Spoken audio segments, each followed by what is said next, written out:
Hello, everybody. Welcome back to this week's episode. This is going to have a much different sound and look and feel than normal. It won't be as long either, but I just wanted to get something out there for a few reasons. I am excited to be doing this one because I am here and alive, and I am in a borrowed office. So anyway, there's that. So I don't know. Some of you that follow me know that I live in Southwest Florida. So I just came out the other side of Hurricane Ian, and we are still all in the cleanup stuff. So I want to say that I am the luckiest and most blessed person ever. I think I came through it not only in my life. My house has minimal damage. I never went without food. I didn't go without water. I had everything I needed to live, and not everybody is as fortunate as I was and I am, and got hit much worse. So with that being said, well, it's still fresh on my mind. There were some things that I wanted to talk to you about, and I'm sorry if I sound a little distracted because I am, and I didn't really write everything down, and I'll have a more succinct list of things for you in upcoming episodes, because there was a lot of wonderful things that came out of the hurricane. But first and foremost, I want to thank everybody that reached out to me by email and texted me and called me and all of that, and just sent me messages on Facebook and everywhere to make sure that I was okay, and to offer me to come and stay at their houses all over the country. And I mean, hundreds and hundreds of people. So I thank all of you from the bottom of my heart, and I will never forget what everybody said and reached out. And it was very humbling for me to know that there's that many people in my corner, and boy, knowing that there isn't anything that I can't take on or survive. So there's that. I wanted to take another minute to talk about insurance, because a lot of people, as I've been talking about now with the aftermath, and they're calling insurance agents and doing all of that, their deductibles, they're shocked at how much their deductibles are. And many of the people that I've been speaking to, whether they own a business, just a home, a car, whatever, their deductibles, some of them on their house is $16,000, $20,000. They don't have $16,000 or $20,000 to start the repairs on their roof or anything else. And so I need everybody, if there's anything you ever listen to me about, to check your insurance policies today. Please pull them out, review them, your house, your autos, your business, your whatever it is that you have, and look at your deductibles. If you do not have the money to pay that deductible up front, if something happens, you need to call and lower that deductible, or you need to start immediately a savings account. And I know there's people out there that are going to be like, Kim, I don't have any extra money, I would do it. Everyone can find at least 10% that they can cut. So whether you get your nails done, or you go to a barber, or you get your hair done, you go to Starbucks, whatever, Netflix, cut off your Netflix, save $10 a month or $15 or whatever, and put that money in a savings account. If you cannot, let me just repeat that. If you cannot afford to pay out of pocket your deductible, you need to change your deductible, or you need to get that money in the bank.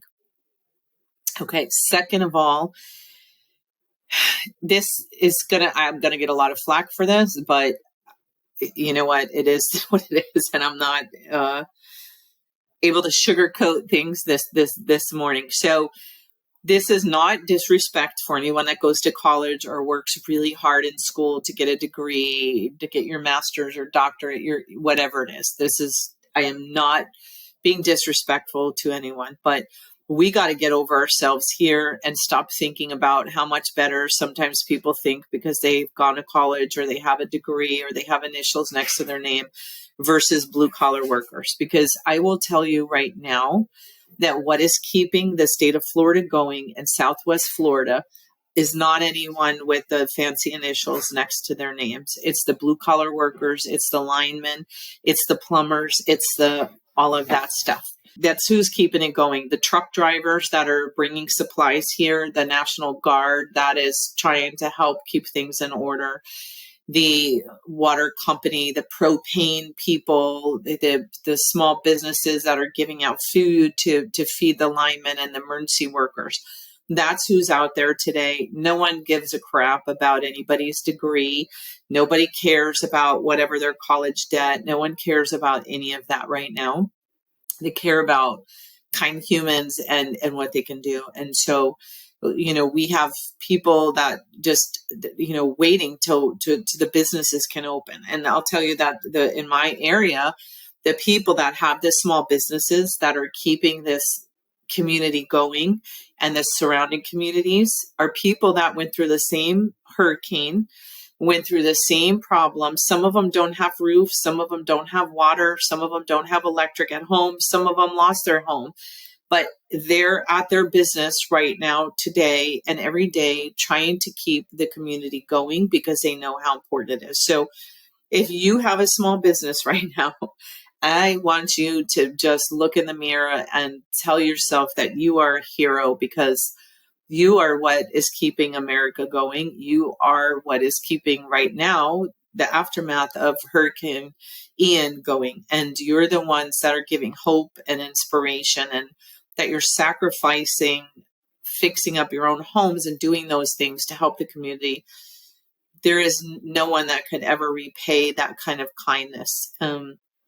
There's a pizzeria here, and I cannot at this moment think of the name of it, but I will say it as soon as I can remember it. I'm a little, like I said, frazzled today. And they closed for 2 days before the storm, which was a very busy fast food day because people were storm prepping and they didn't want to cook. They closed and for 2 days, and the owner of that pizzeria, he paid all of his employees to go to houses and put up hurricane shutters for people that were elderly or disabled or could just not able to do it, weren't strong enough, whatever the reason, didn't have the time. And so that's what he did with his employees. He closed his business, which would have been a huge money day, and did that. So again, everyone that has a business that is giving jobs, that are providing services for the community, please remind yourself how important you are, and that you're a hero. And listen, we got to start talking to our kids and telling them it's okay to be a lineman, and it's okay to be a plumber, and it's okay to do that, and stop making them feel horrible if they're not going to college, or they're not getting a fancy degree, or they're not whatever, because they are in demand, they are needed, they have a job that's very fulfilling. And not saying that people with degrees please don't misunderstand. This is not a knock on education. Education is very important, and people can learn every day in many different ways. But we gotta let people know it's okay to have a blue collar job. That's not a dirty thing. And some of these people are making a hell of a lot of money. I can tell you. So there's that. The other message that I want to leave you with today, and again, I'm going to have more in detailed things and stories from people of inspiration, and I'm not going to hurricane you to death, but just how you can turn a tragedy into something so amazing. I'm just in awe of so many people. But the other thing that I wanted to leave you with is there's a lot of good people out there, and you're going to hear on the news, and you hear on the news all the time about how horrible people are, and the world's going to come to an end, and people don't have morals anymore, or integrity, or whatever. That's been since the beginning of time. There's always been good people, and there's always been bad people. Good and evil, whatever you want to call it, whatever you believe, it's since the beginning of time. There are people without scruples, and there are amazing people. And I ask you to please stop listening to the news and Facebook and everything else about all the horrible people in the world, and really think about all the wonderful people. There's so many wonderful people. Let's just start with the people that are working and get the lights on, and not sleeping for days, and leaving their families to come and help out, and tragedies, and restaurants cooking to feed the emergency response team, and neighbors. I just saw somebody in our neighborhood give up their last 2 gallons of gas for their generator because someone else needed it and had small children, and he felt it was better that they needed it more than he did. So there's amazing people, and I invite you to find one, read a story about a do-gooder person, or just get to know your neighbors and find out something that they do that's amazing, because there's so many wonderful people. And yes, there's people taking advantage of the hurricane. There's contractors there's people that are looting. There's, stealing gas, there's that. But for every single one of those people, there's 50 people that are giving up their gas or going to get gas and saying to their neighbors, I'm going to get gas. Can I get some for you? And so on and so forth. So again, there's so many things came out of this. I am certainly not the only person to go through tragedy. And there's people been through worse things than I, for sure. And it happens every day all over the world. Something's happening to somebody somewhere. That's the state of the world. That's, what happens. There's hurricanes, there's floods, there's droughts, there's insects, there's tornadoes. There's something somewhere, everywhere, somewhere in the world. So do what you can to help out, and be a good person. Just be a good person and model the person that you want everybody else to be.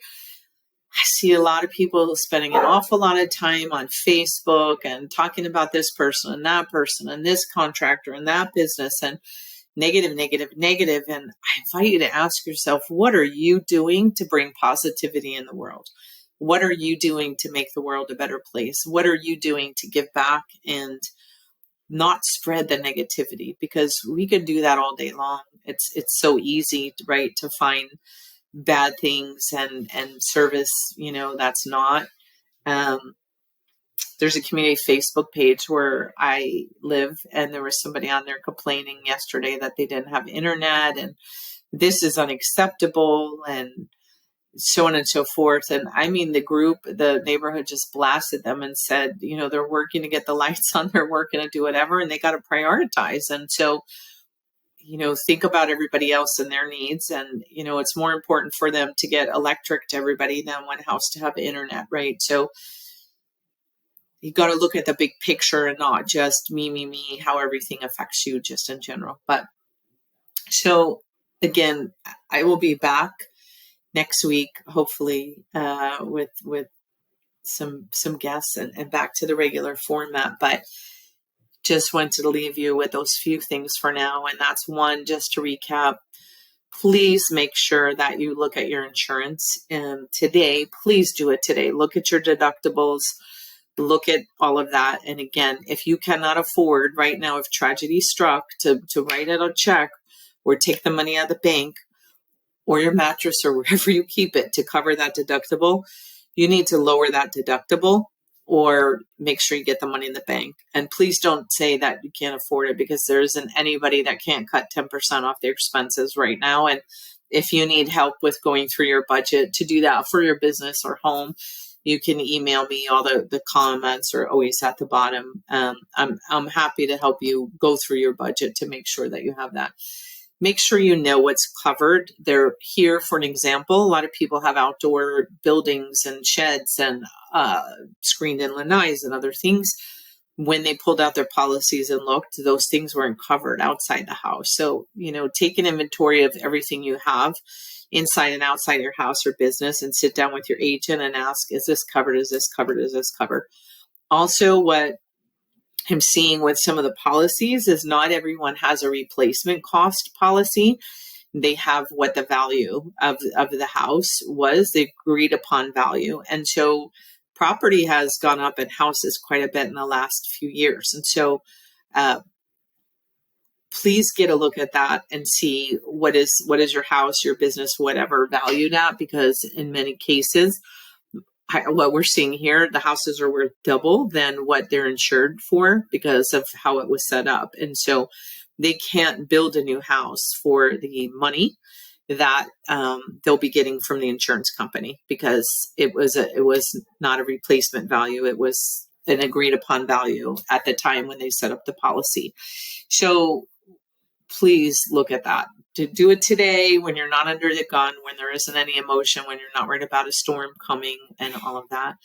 And then whatever, if you're one of those people that write negative stuff all the time and is constantly complaining and doing that, stop it. Just stop it. We need more positivity and inspiration in the world. And there's some amazing people out there. And let's start spreading the stories of those amazing people instead of all the bad things, Listen, blue collar workers. This is nothing to be ashamed about. If your child or anybody else wants to be a blue collar worker, I mean, my hat's off to them. If I had a lighter, I would light it to them. I am not worthy without the people getting the electric on and the water and the plumbing and the sewer and the garbage off the street and all of those things. The world would be a horrible, horrible place without those people. And we owe them a debt of gratitude. And if you have a small business and you are part of your community, remind yourself, tell yourself what a hero you are and how important that you are. And think about some of the things like that pizzeria that you can do in your community when things are coming up, when it's a snowstorm. I know I have a lot of clients that when it's snowing out or when it's like that, they'll close up and they take their crew and they pay them and they go out and shovel driveways and they do those kind of things for the community to truly help out. And yes, you're going to lose money for a day or two of business, but you're going to be helping so many people. So I don't know if you have any kind of hotline or any kind of services you could provide in your community that would help them when something happens. And maybe it doesn't have to be a store, and maybe it's, you pick up I have other clients that pick up prescriptions for people when it's storming out, or even if it's not storming. If they're elderly and they can't get out and there's an issue, they'll go and pick up groceries for them or prescriptions or something else. So that's something that you can do all the time for sure. So, okay. I know I'm just rambling, and so I'm going to stop now, but please look at your insurance policy today. Be kind, model the behavior that you expect to see in everyone else. Get off of Facebook with all the negative stuff, and whoever, if you're that person in conversations at parties, on Facebook, at work, nobody wants to be with that negativity. And just be kind. And lastly, remember, there's so many amazing people. I'm sure you're probably one of those amazing people. And so that far outweighs the bad that goes on in the world. And just goodness, give yourself a big round of applause. So that's it for me today. I'm sorry about the noise, everything in here, but kind of just doing what I can do. So, okay. Thank you, everybody. Stay safe, stay inspired, make good choices, and I'll talk to you next week.